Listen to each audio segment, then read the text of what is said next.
again. I am back with my helpers, Layla and Tevis. Layla and Tevis, wave hi to the camera. Hi. They are my classroom today. And so I am going to show you a sample of an integrated type of lesson that you might be able to use. Now, this lesson is really specifically geared for preschoolers on up through maybe second graders, third graders, and with adjusting some things, you could use this lesson for any early elementary age. But I kind of wanted to show you what an integrated lesson might look like. So as you remember, we talked about how as teachers, it's really important that we build on the Word of God. And so we pick a basic Bible truth, and then we incorporate that Bible truth into all the subjects that we need to teach, into reading and phonics and writing and math and science and the arts.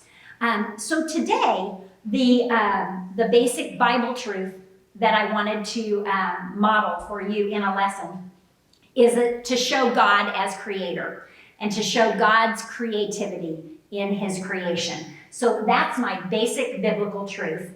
And I'm going to use several of these subject areas to teach or to reinforce that basic truth in, and then to teach some skills in those areas. So I'm going to turn my page over here and we're going to get ready. Layla and Tevis are going to be my classroom of students while I begin to tell the story of creation. Now, I could do this in a whole lot of different ways. I could use my Bible and I could just read it out of the Bible. If you had older kids, your older kids could read the scripture if you have Bibles for them. I happen to have a children's Bible right here that this would appeal to a visual learner really, really well because it has beautiful pictures of the stories, the story of creation, all the stories, major stories in the Bible. But I could use this if I wanted to show pictures and to retell the story. There are lots of books. I know books are very limited resources where you are, but if you have access to pictures, a book is a great way to use pictures for the visual learner. And auditory, it's another great way to retell a story. So just some different ways that you could do that. But today I'm just going to tell the story in my own words. And if you're a good storyteller, I would encourage you to use your storytelling abilities because it captivates kids. They're really interested when you tell things in your own words. Sometimes it's a little easier to listen to than when you just read something.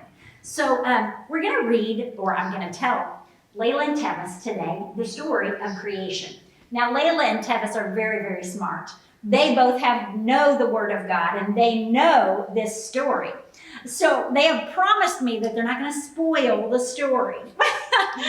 But they're going to interact with me as we tell the story, just like your kids in your classroom would do. So, Layla and Tevis, I'm going to hand you guys a blank piece of paper, okay? I want you to tell me, and then I'm gonna put this box of crayons down in front of you, and I'm gonna ask you a few things about that blank piece of paper. Have you ever just looked at a blank piece of paper and thought about what could I create on this blank piece of paper? I could do anything I wanted on this blank piece of paper. Layla, what would you put on that blank piece of paper if you could do anything on it? Create anything. I'd do origami. I'll make a fortune teller or a key catcher. Oh, so you would actually fold the piece of paper and turn it into something. Okay, let me make my direction a little more clear. If you were to create something with the crayons, think about that. Tevis, if you could create anything on that blank piece of paper with crayons, what would you create? My life story. Your life story. Ooh, tell me more. What would you draw? I drew. Would you draw a picture of you as a baby? Yes. And then explain everything as I was a baby. If I had any health problems or anything.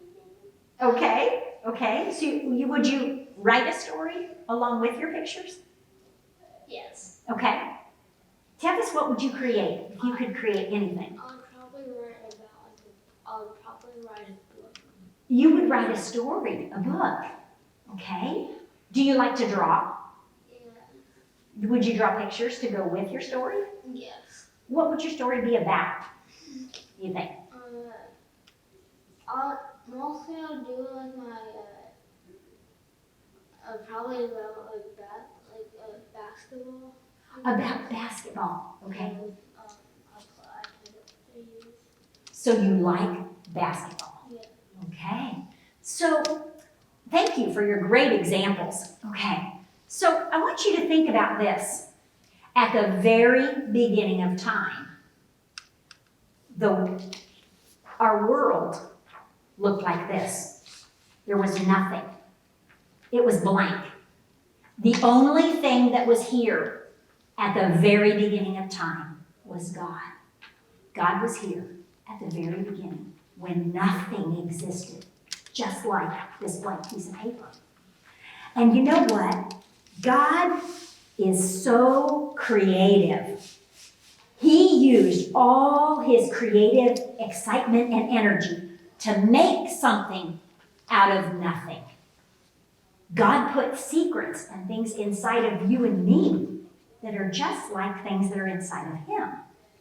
He created the whole entire world, and you and I are creative, just like our God is creative. He created a beautiful world from nothing. And you and I can create beautiful things from nothing. Tevis, you are going to create a story about basketball from nothing. And Layla, you are going to retell the story of your life from nothing. How exciting. You and I are made in the image of God. We're created to be just like him. So he gave us some of that creative stuff that was inside of his heart. He put it inside of our hearts too. So, at the beginning of time, there was nothing but God. And so I'm going to use these pictures to help remind us of the story of creation.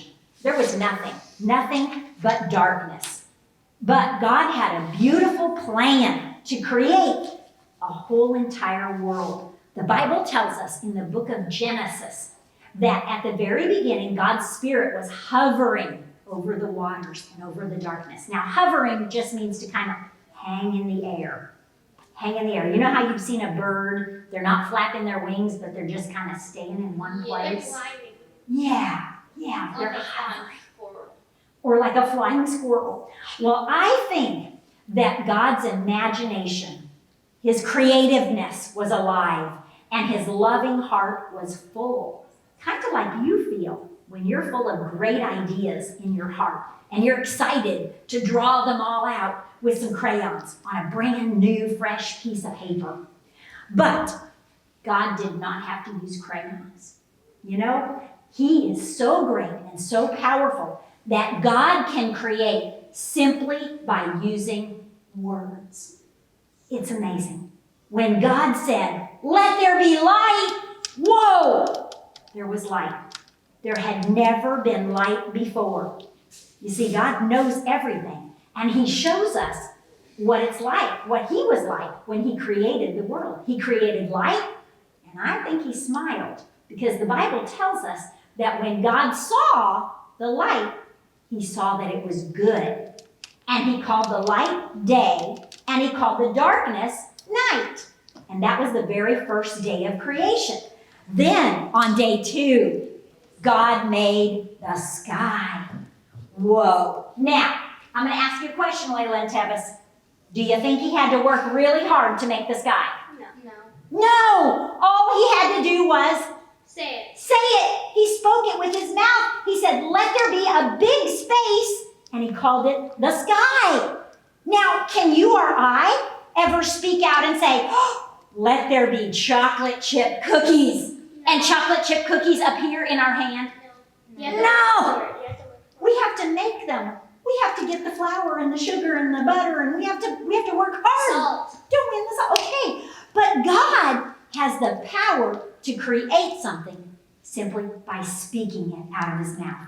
Now, we're just like God because God gave us the power to use words as well. And our words, the things we speak out of our mouths, are very powerful.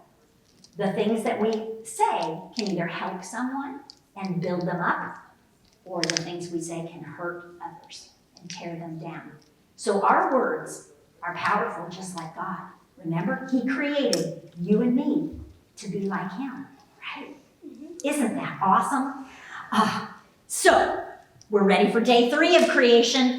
God said on day 3, let there be water under the sky. Let that water be gathered into one place. And then let there be dry ground appear. And that's exactly what happened. And God called the dry ground land, and He called the waters that gathered together, He called those the oceans. And I know that it made Him smile because God said, it is good after He created it. Every time God spoke, miraculous things just happened. All of a sudden, there were beautiful plants all over the land. Man, that is pretty exciting. So now, as we're telling this story, if you have really young kids, preschool age kids, maybe 4-year-olds or 5-year-olds, you may want to stop there and divide the story, bless you, and divide the story into a couple of days or a couple of different sittings. But I'm going to go ahead and finish the story of creation. With older kids, you could definitely do it. I've got Layla and Tevis's attention. As long as they're attentive, paying attention, and listening and understanding what I'm telling, then we're going to keep going. So we're going to keep going with day 4 of creation. Tevis and Layla, on day 4 of creation, God said, let there be lights in the sky. And so He made a light for the day called the what? Sun. And He made a light for the night called the moon. And He also hung something really special and twinkly, and a million of them up in the sky. What were they? Stars. You're right. And so He wanted to separate the light from the darkness, and He wanted to teach us about the different seasons, summer and winter and fall and spring, and the days and the years. He saw that it was good. Everything that He was imagining in His heart came to be just by Him speaking it. And guess what? God never messed up. He didn't mess up the moon. Like sometimes when I'm drawing with my crayons, I mess it up and I want to just throw it away because I messed it up. But God never messed up. God made it perfectly. The very first time He made it just by speaking it. God never makes mistakes. And He didn't make a mistake when He made you and when He made me. Okay, so we're ready for day 5. On day 5 of creation, God created the animals of the sky and the animals of the water. The moving creatures of all shapes and sizes and colors and types. Name an animal that lives in the ocean that you like. A killer whale. A killer whale. They're huge. Beluga whale. A beluga whale. You guys like whales. Woo! Can you imagine God creating such a big creature that lives in the water? Why did He have to decide the size of it? How did He decide? I don't know. He had all these ideas, these creative ideas in His heart, and He just spoke them. And He was so creative because not every whale is different, aren't they? And you know what? There's a lot of other things that are in the ocean. There's fish, there's little bitty ones, there's great big ones, there's octopuses, there's sharks, there's starfish, there's all kinds of creatures in the ocean. Millions, some that we don't even know about because we're just discovering them. We can't go, the only place we can't go is like the deepest part of the ocean is like this really deep trench. We can't go down there, you're right. We don't have the capacity or the ability to And go once down we had there. one really good submarine. But it wouldn't fit down. You guys are really thinking. Yeah, so there are things about God's creation that we may not ever understand or know. Because God's way of thinking is way above our way of thinking. We cannot think like God. We cannot understand all of God's ways. His ways are higher than our ways. even when he created all these wonderful, diverse animals in the ocean and in the sky. So I don't know about you, but I'm thinking about creating a new animal to live in the ocean.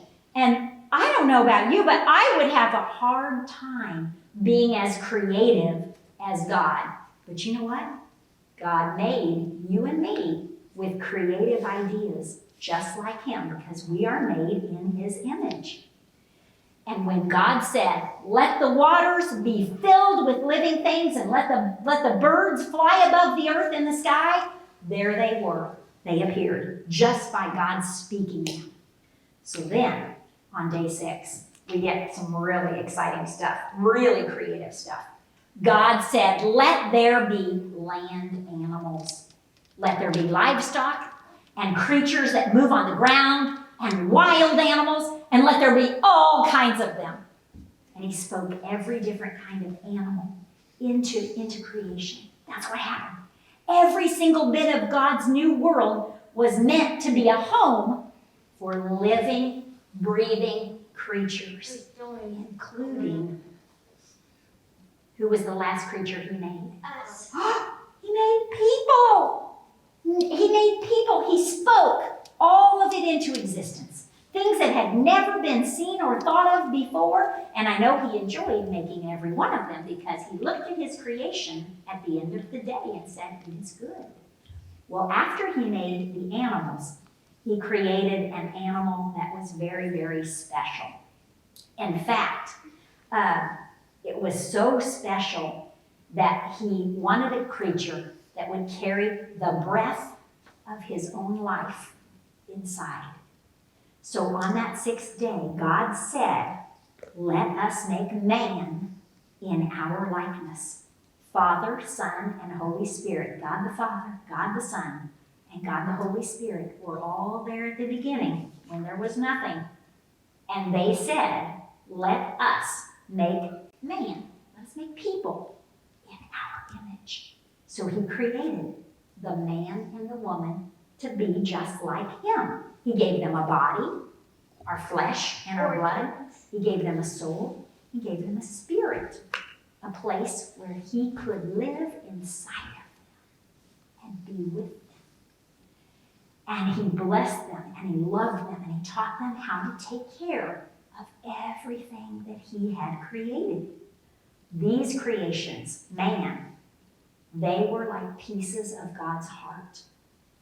So you and I have a piece of God's heart inside of us. He created us. Very, very special. Now, God gave them the really important job of being in charge, because they were like him. God's in charge, right? He's in charge of the whole creation, all of creation, but he gave us the job of being in charge of the creation on the earth here. Because we're able to understand and to love and to think, unlike all the other animals that he created. So God gave the plants and the trees to the people and to the animals. He made them for food, for Adam and Eve. Everything that he created was good and complete, and it was exactly the way he imagined it would be. And then the heavens and the earth and everything in them were finished. So on day 7, God said, whew, that was a lot of work. No, it wasn't, because did God have to work hard to create all these things? No. How did he create them? By speaking. Just by speaking. It kind of would be hard by speaking that much, because you had to speak like really in the You'd have to speak a lot of words. For us, it would take some effort. But for God, it was easy, because God is all powerful. So on the 7th day of creation, God chose to rest. And he showed us that this was to be a special day. And I think when he stopped on that day to rest, that he was enjoying all of his living, breathing, moving things with love in his eyes and in his heart. I think he may have watched the flowers blooming and the clouds moving in the sky and the sun rising up in the morning. I think he would listen to the birds chirping and the waves crashing and maybe the monkeys, making their monkey sounds, and he may have even laughed. But most of all, I think God enjoyed creating man and woman. And he enjoyed his connection with them, his relationship with them. They were just like him. They were creative. And they were able to know how great God loved them. Miss Jojo, Yes, when he did day he rested, does that mean we celebrate Sunday? yes. That is why we celebrate Sunday. Because God ordained a day of rest for creation. Because we work the other days of the week. We have to work to make a living, don't we? And we work to get food on our table. We work to have clothes to wear. And so on day 7, yes, God says we need to take a rest. That's called a Sabbath or a rest. Good question. So, did you like the story of creation? Yes, it is. Now, what I would normally ask my students to do now is take that blank piece of paper and create something from nothing, just like God did. But guess what, Layla and Tex, you can't just speak it. You have to do some work. You have to use your brains. You gotta work for Use it. that creativeness. You're going to use your crayons, and you're going to draw something really creative, or write something really creative. Now, I'm going to give you guys an opportunity to do that later, so we can finish the lesson that we want to show the people in Light Area, okay? Okay, so I want to see next. I'm going to incorporate a little bit of some other things in with my reading lesson. I want to see how well my students listened, so I'm going to check their comprehension. So I've got some pictures, and you know you can draw things on the board if you don't have paper. I know your resources are much more limited than our resources here, but I have these great pictures and numbers. And this also is going to incorporate math for my little bitty kids, my 4-year-olds, my 5-year-olds that are maybe just beginning to recognize numbers. I would hand them one of these, and Tevis, we might pretend you're young. Tevis, what number did I give you? 1. Can you show the camera? Okay, and I want you now to tell me, do you remember on the very first day of creation, there was nothing? Nothing but darkness. And what did God say, let there be? What did he create? Light. He created light. You are so right. So now, Layla, I'm going to give you what number? What number is that, Layla? 2. Can you show the camera? Okay, number 2. And there's a picture on there to remind you. What did God create on the second day of creation? Sky. He created the sky. That's right. Okay, and he separated the sky up above, didn't he? And the light from the darkness. So on day, I about gave it away. Tevis, what number do you have? Can you show? Okay, hold it up. Okay, and what did God create on day 3? Land. He created land, and on that land, what was there? A whole bunch of what? Plants. A whole bunch of plants, trees, flowers, all kinds of things on the land. So he separated the land from the water, didn't he, on day 3? Awesome. Okay, and now I have another number. Layla, can you tell us, show the camera what number that That's is? 4. Okay, so on day 4, what did God create? He created the sun and the moon and the stars. Yes, he gave us night and day by giving us light, a light in the sky for each one. Okay, Tevis, what number am I giving you next? 5. Number 5. What did God create on day 5? He created water animals and sky.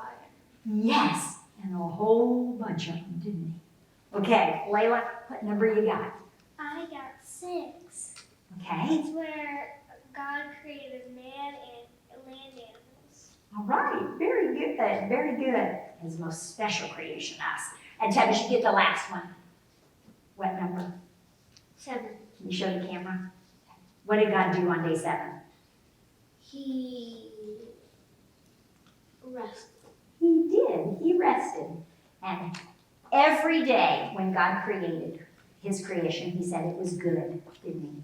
But when he created man, do you know what he said? It was perfect. It's very good. That's how special we are.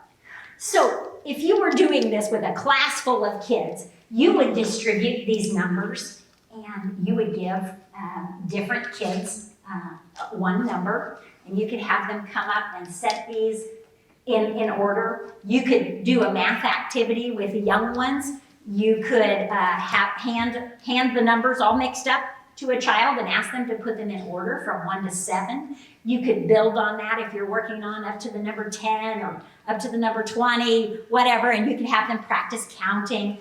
So here's a really easy way that we could integrate math into our teaching about creation and our Bible truth about God's creativity and his creation.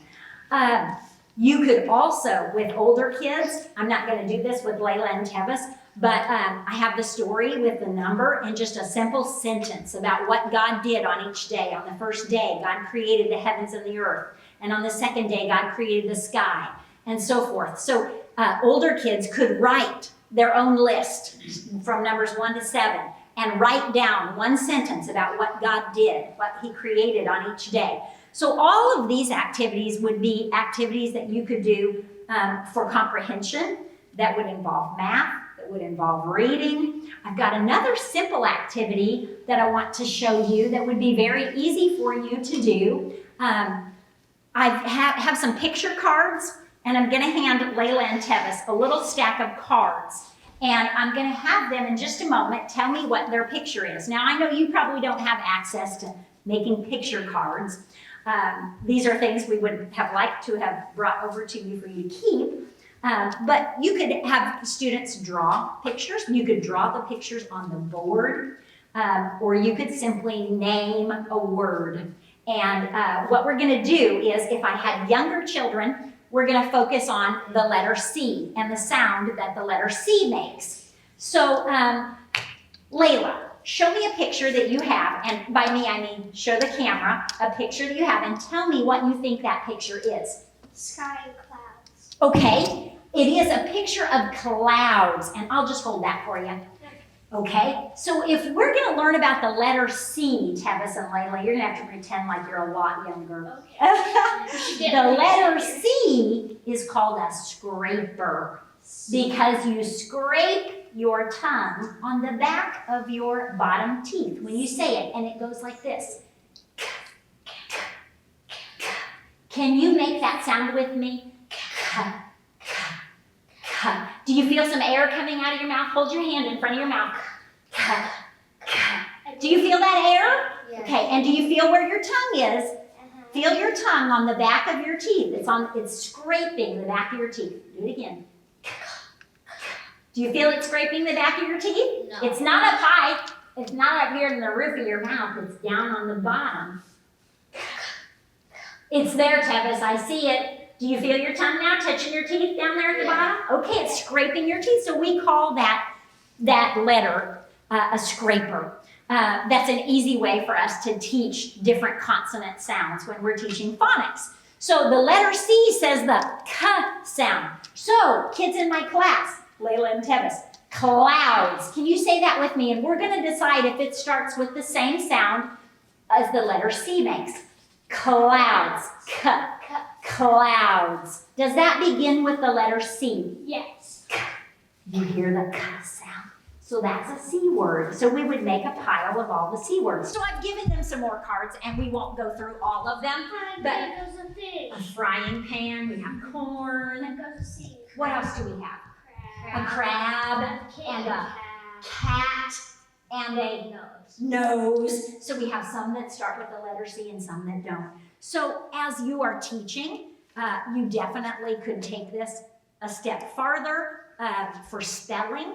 You could use these C words that you have created or that you've talked about that start with the letter C. You could use those for some spelling words, for simple spelling words like cat and corn. You could use those for your spelling so that kids can learn and memorize spelling words, and that's a visual activity as well. So a lot of different things that you could do, but you see that I was incorporating phonics in with my lesson on creation, and my basic Bible truth is that God created everything, and God is very creative.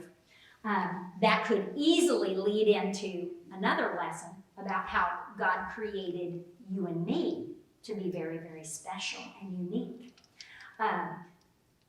Take off into all kinds of things that you could do. Mr. Gary, has a shipment of these wonderful science books that we are actually shipping over to you. They're in the process of being shipped right now. We hoped that they would be there when we would be there, and now neither of us are there, neither of them are there, but eventually you'll be getting these.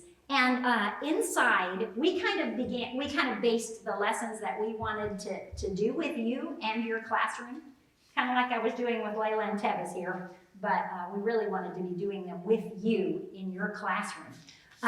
We built those off of some lessons in these science books. So there's a whole section in this science book about animals. What are animals, and what do they need? That they need basic things like water, and they need air, and they need food, nutrients, that's right. And so in the science book, this is a really great example of how you can integrate all different subject areas into one subject area. So in this science book, there's a math table over here that talks about the different breathing rates of different animals. Like some animals breathe really quickly, take a lot of breaths in 1 minute, and some take very few breaths in 1 minute. And they made a chart, so a math chart that you can compare things on. And all different kinds of things. A place here for a visual learner and a hands-on to involve the arts, drawing a picture of your favorite animal or your favorite drink, your favorite thing to drink, since we're talking about the different things that animals need. So this could definitely be something that you could use to help spark your ideas and your creativity about how to teach different subject areas, all revolving around one central thing. And we encourage you to brainstorm together to do that. Thank you. Layla and Tevis, can you say goodbye to the camera? Bye. I'm gonna let them go work on their creations.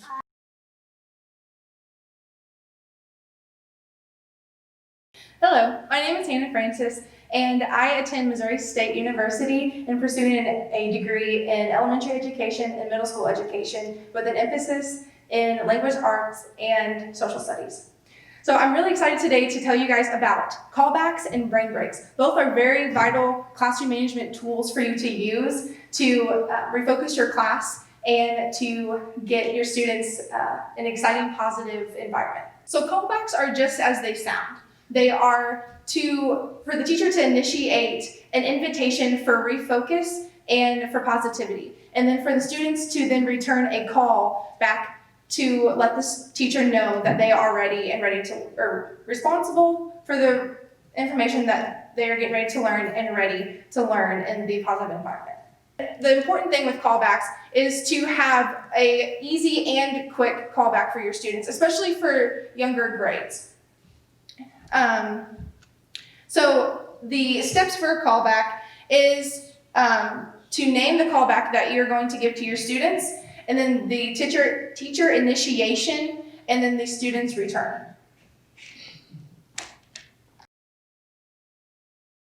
One, two, three. Eyes on me. 1, 2, eyes on you. Good job. Okay. And then there is ready to listen. Ready to learn. Good job. And there's ding, ding, ding. Class announcement. Good job. And then there is class. Yes. Awesome. Next are brain breaks. Brain breaks and callbacks do go hand in hand, but brain breaks are a more of a tool for students to relax and to play a little bit. So just like our muscles need to stretch and recover after a workout, children's brains need that time as well. So it gives them their brains to play freely and to refocus and relax. Brain breaks are vital to classroom management. They allow students' brains to relax, to effectively bring students to a focused position, and to then gain all the learning that is about to happen. So some brain breaks that I have that you guys might, or hopefully will be getting soon, are these popsicle sticks. So there's many things that you can do with popsicle sticks, but brain breaks and callbacks are great, or popsicle sticks are a great tool to use for these, for callbacks and brain breaks. Reason being that you can have students choose them out of a bucket or choose them out of a Ziploc bag, just like these. So that's a great way to get students involved in the classroom. So these two brain breaks are would you rather. So a would you rather brain break is you ask a kid a question. Would you rather spend 20 days in a water park, or would you rather eat ice cream for dinner for the next 5 years? And I would ask you guys that question. So would you guys rather eat ice cream for 5 years for dinner, or would you rather be in the water park? That's a hard one. You think so? I want it because or ice cream because if you do water park, your skin would peel off. So just like Tevis, I'm going to use his example there. So using brain breaks is a great way for students to practice problem solving and to really think through some certain situations of life. So these are a great way or a great tool for you to use for your students.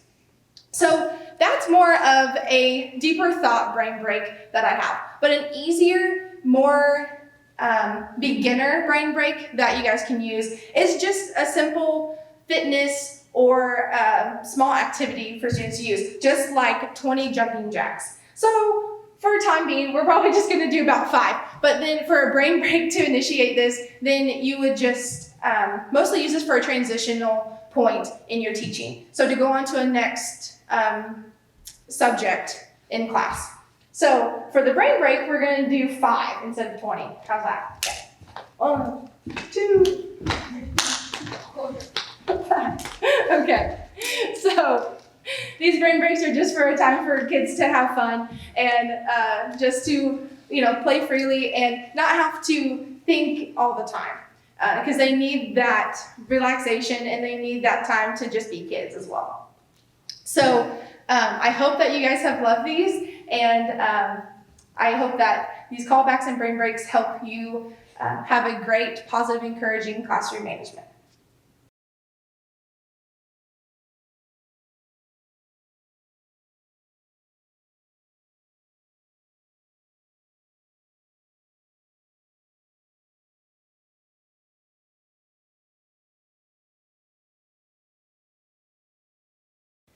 Hi, my name is Kelly. I work in the libraries here at the school in Lamar, and today I'm going to be teaching you about how to use some manipulatives. A manipulative is something that the kids can pick up and touch.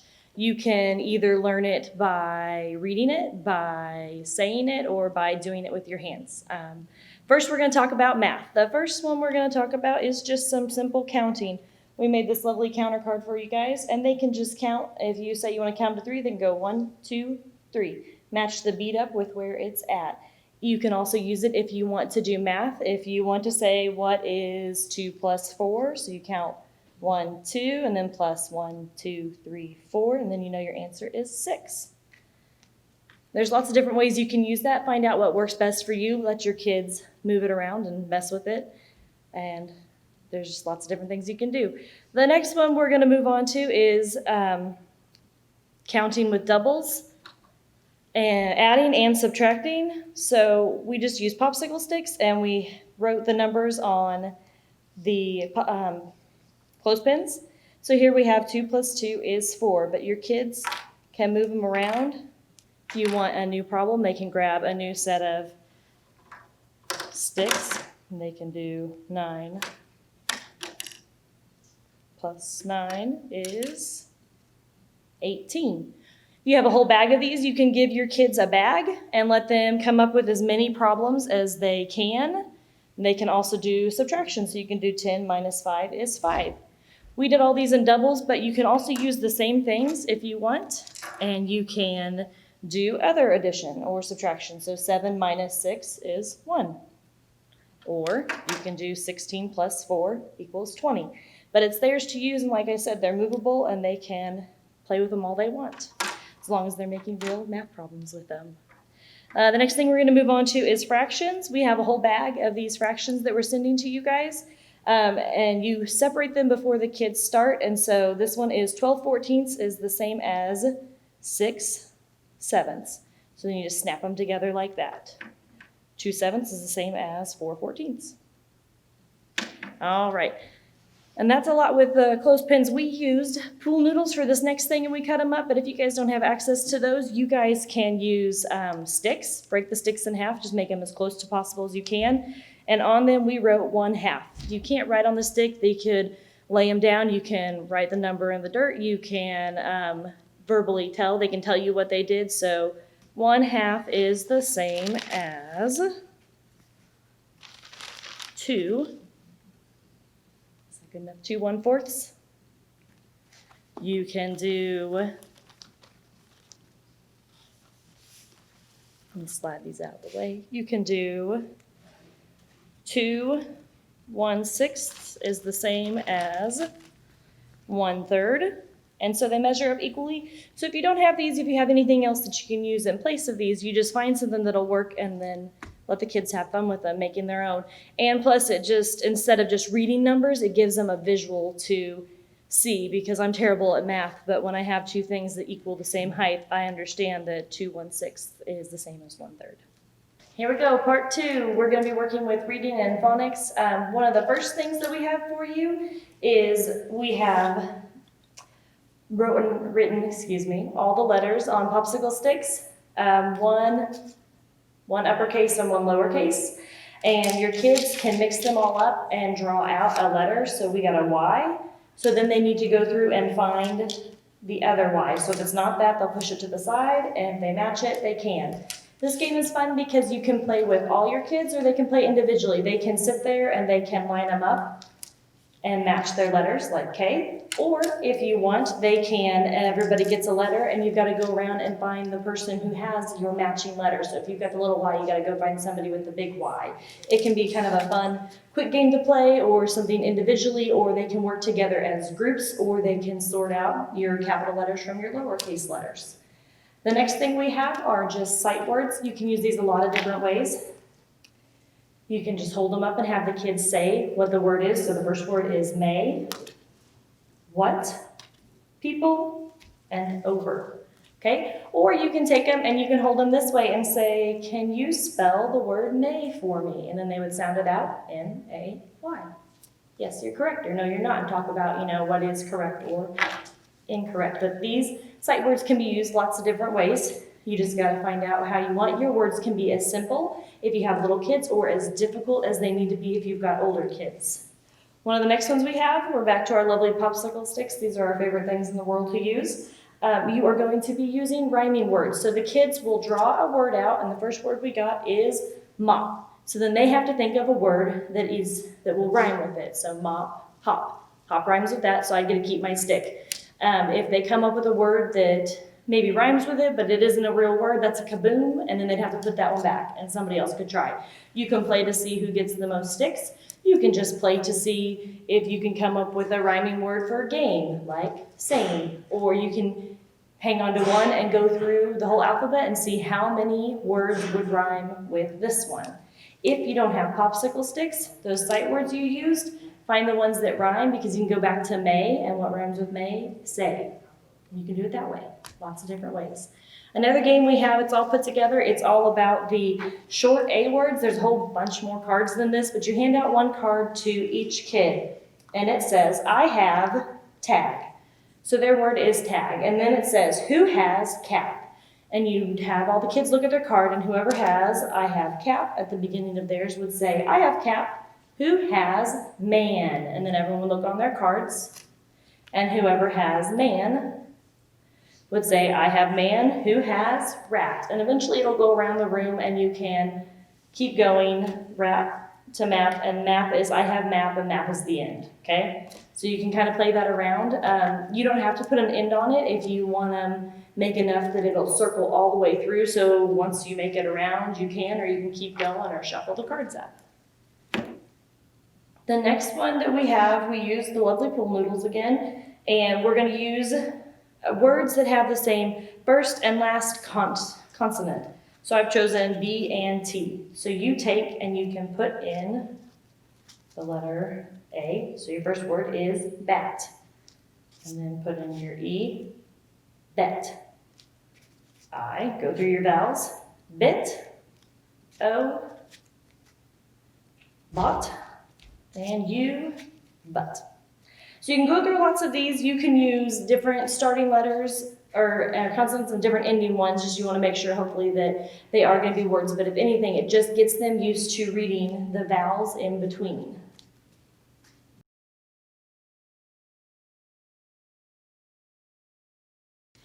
Hi, my name is Tammy, and I am here today to talk to you about some science experiments and some fun things that you can do with your kiddos there.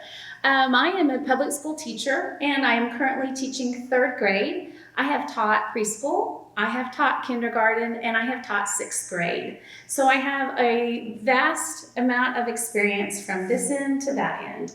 So I'm hoping today that you can get some ideas of how you can incorporate science and math and all kinds of different types of learning in one subject. Today we're going to really talk about introducing the children to the scientific method. The scientific method is it's a process to walk through in discovering many different things in science.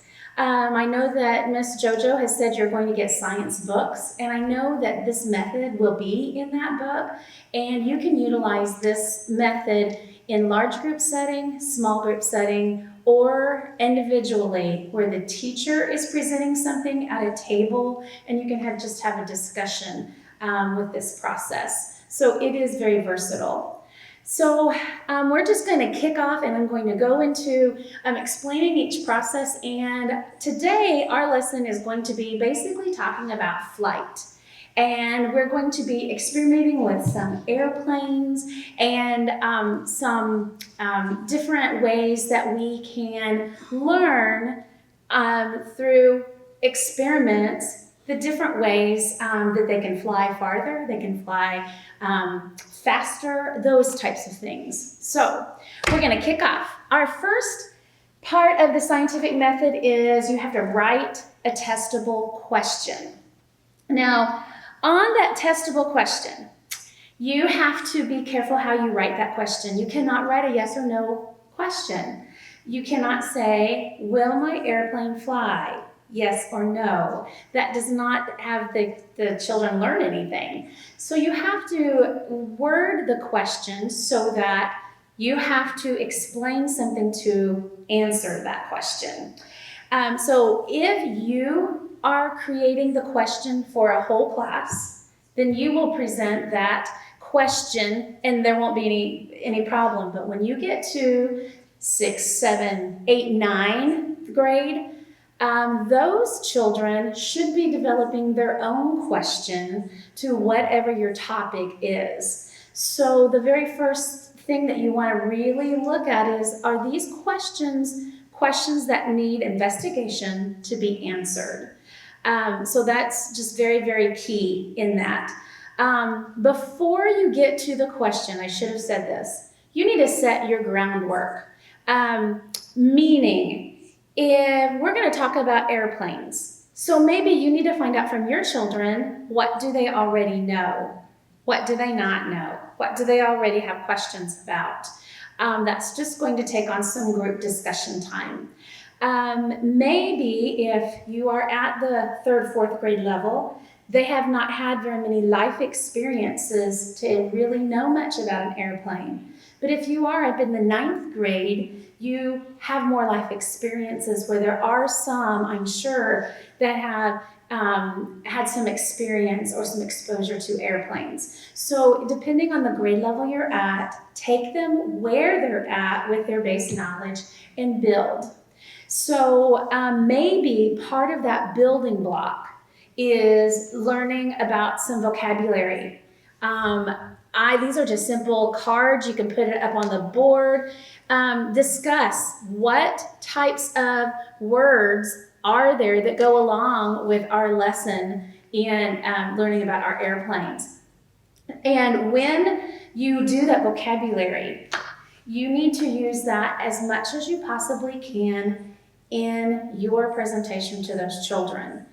Because at the end of this entire process, when we get down here to this conclusion, you're most likely going to have them turn in or present their findings or turn in a written paper. They need to know what you expect of them at the end, all the way at the beginning. So as an example of that would be for my 4th, 5th grade, I have 10 vocabulary words. So maybe in the end, in their conclusion, they have to include at least 5 of these words in their conclusion. I'm not including them all because sometimes, depending on your topic, it doesn't all fit. So you want to make it manageable for the child. So knowing what those children are going to have to do at the end is very, very, very important before you even start through this process. Because it's very hard and frustrating for a child to go through a process thinking that they're going to get a good grade, and then all of a sudden you say, oh, you didn't include any of your vocabulary. You need to let those expectations be known that that is part of what you're going to grade them on. So the base floor of your information is very important. So, and how I do that in my classroom is, we start with, what do you know about the topic? What do you know about airplanes? Then we do vocabulary. We do every kind of exploration.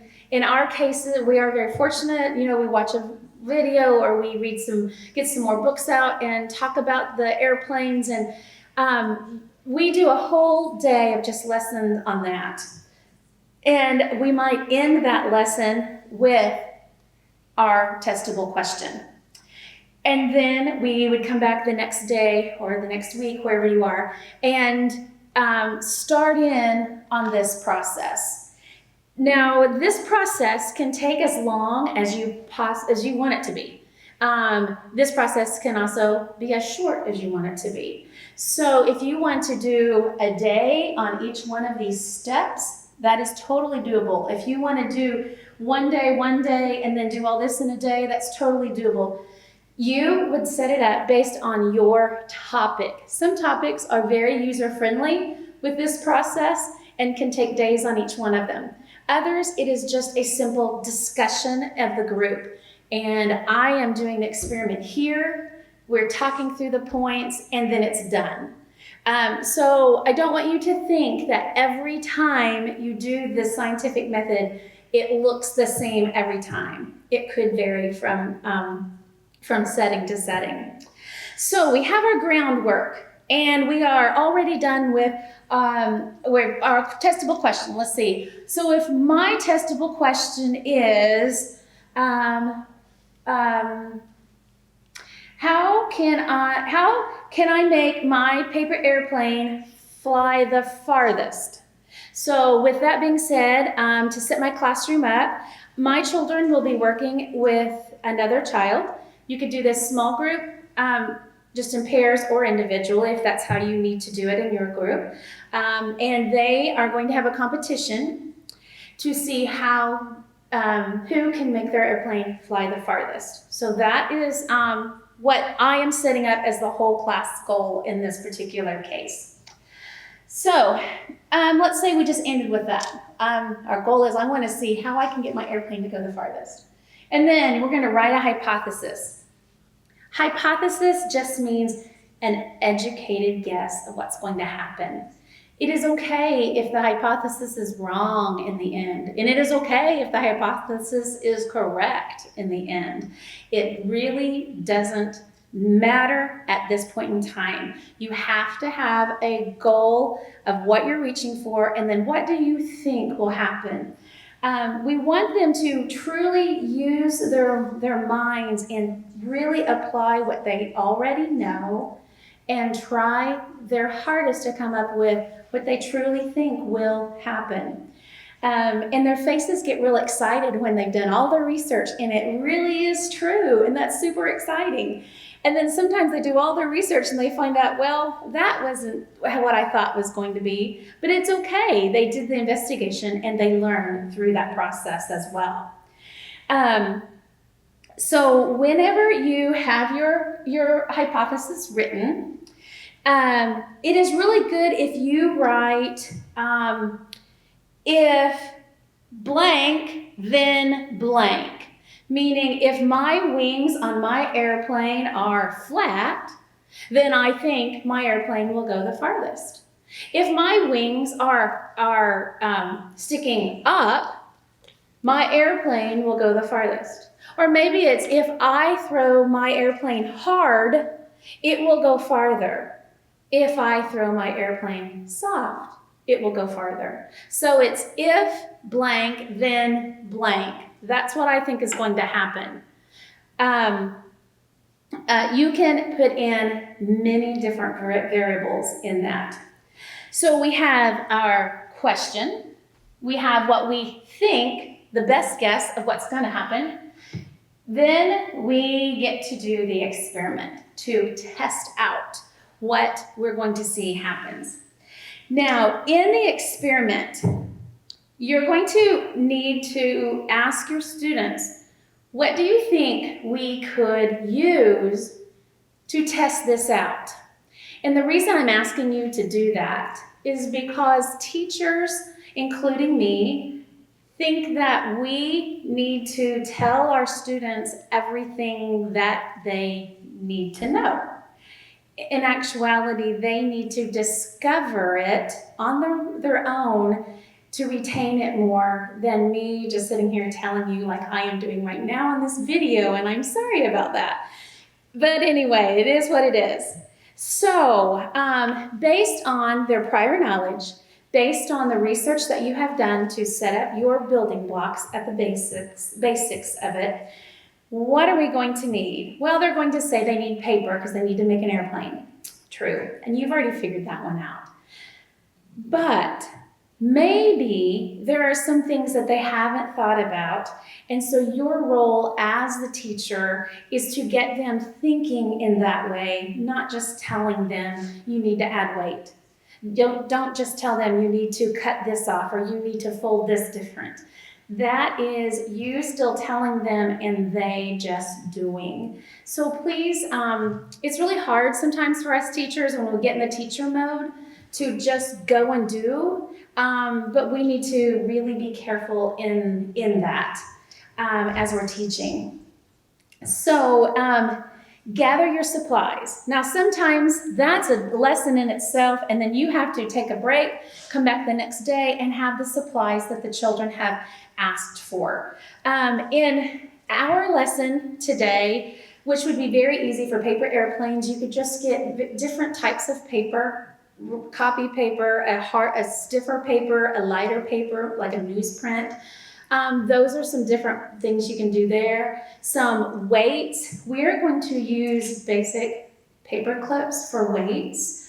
And when I did this with my kids, I actually had some tape, like a tail on it, thinking that that would help it go farther. You don't ever want to say, no, that's not going to work. It's their job to figure that out on their own. And it is okay to let them fail in that way to figure out that does not work. It's really not failing. It is just being trial and error.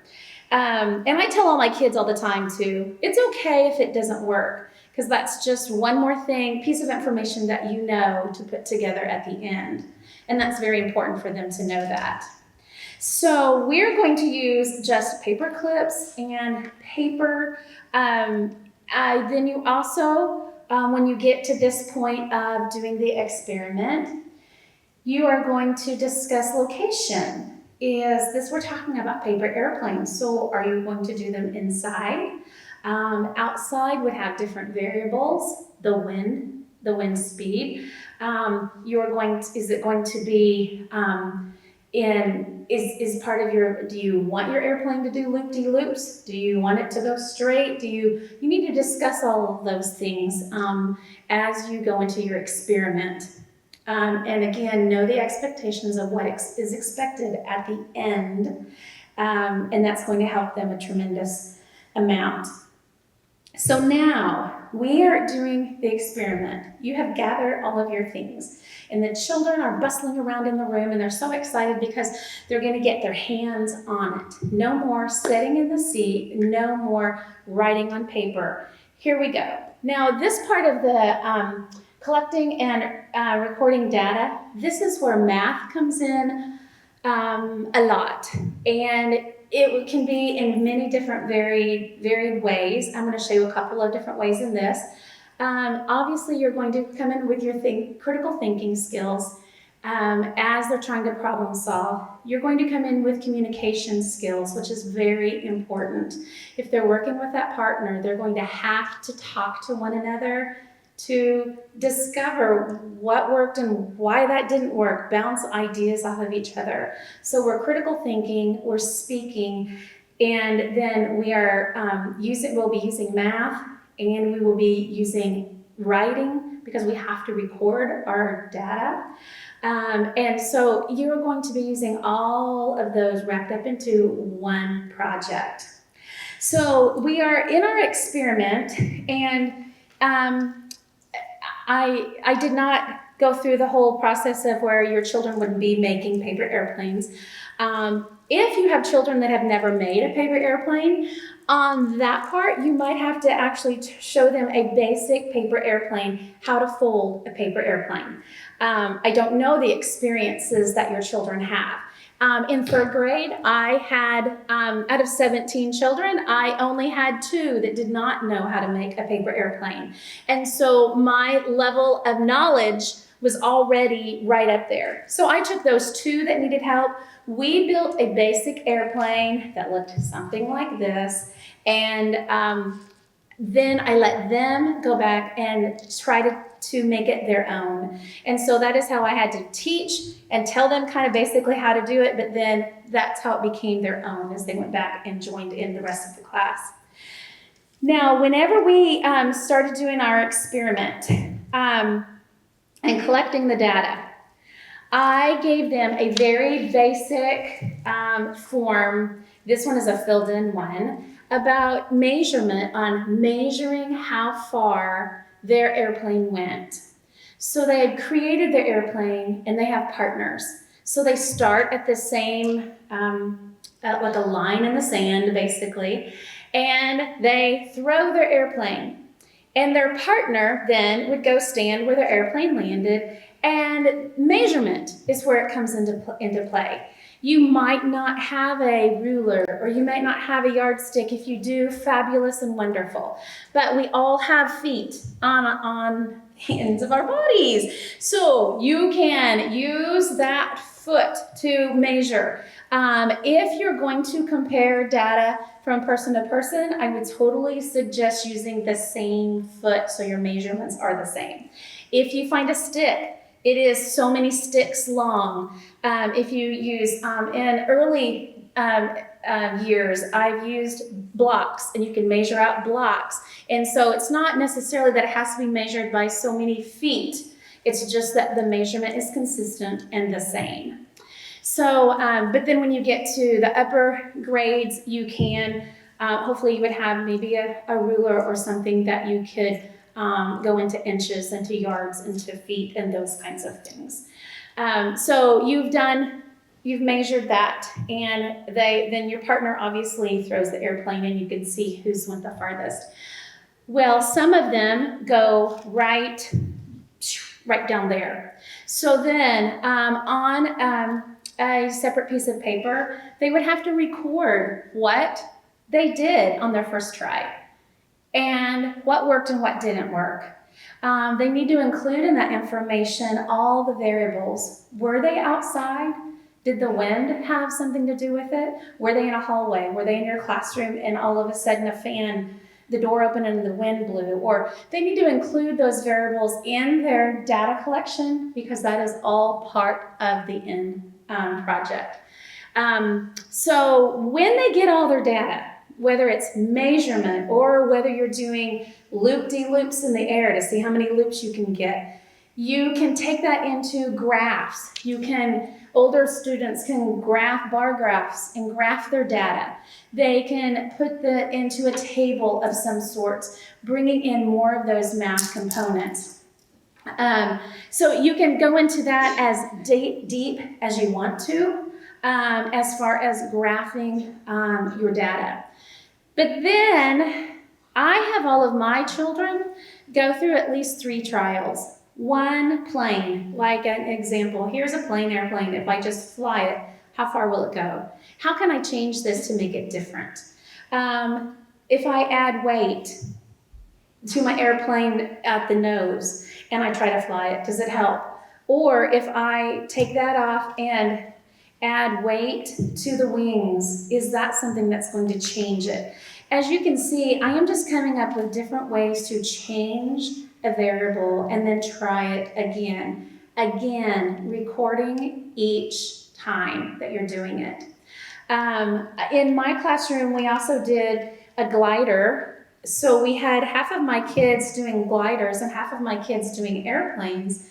And when we got to the end, then we did a show off that was, I guess a show off is what you call it. Anyway, we had the winning airplane and the winning glider. And we as a class then collected that data just to see how they would compare and how they were different. So the experimentation to find the best airplane had already been done in their small groups. And the experimentation of the best glider had already been done. So then we were just taking that data together to find out the winner. And if you are really wondering, the winner is the glider that we came up with. And the winner also of the glider had to have a paper clip on the front end like that. And that was our winning glider as long as the wings were up. And again, in that entire process, I would have been using those vocabulary words about lift and about thrust and about weight. Those are all our vocabulary words that we had talked about at the beginning, okay? So that is the experiment and the collection of data. Now we're going to write a conclusion. When you write your conclusion, what I have my children do is I have them tell me what did not work. Describe it. And you just cannot say, my first airplane went flat first, fast, or whatever you cannot just say that. You are going to have them describe what you did and what happened. And then I want you to tell me what you changed. So it might be that we put these paper clips on the wings and it just plain didn't work. It only went 2 feet in front of me. But then when we took these off and we put one on the front, then that totally changed it. Then tell me about that. Use your data. It went from only 2 feet, it went up to 8 feet. You will be writing that down, and you will also have any of your graphs or any of your tables to verify all of that data. So once your conclusion is written, at the very end of your conclusion, you go back and see, was my hypothesis correct or was my hypothesis incorrect? Again, if it's correct, usually you hear cheers around the room that, yeah, they nailed it. And then others were like, well, I should have known that.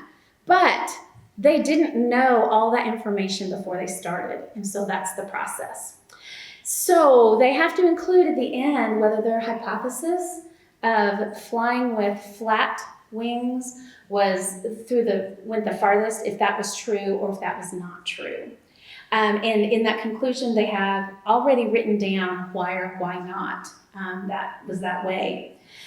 Then you can end it there. You can say, hand in your paper, hand in your airplane, you can hand in whatever.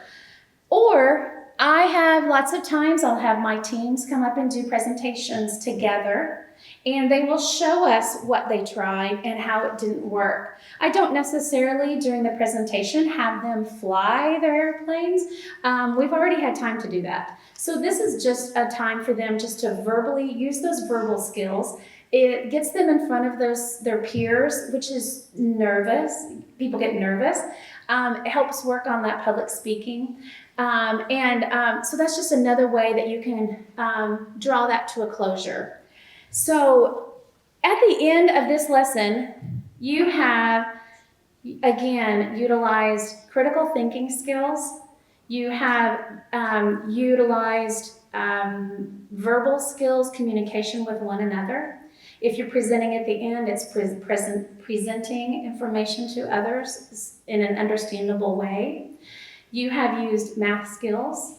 You have learned a science topic. You have used your writing skills in a way that you are having to present a paper with data that you have gathered. So as you can see, this one process with something as simple as an airplane can be utilized, and you cover so many subjects.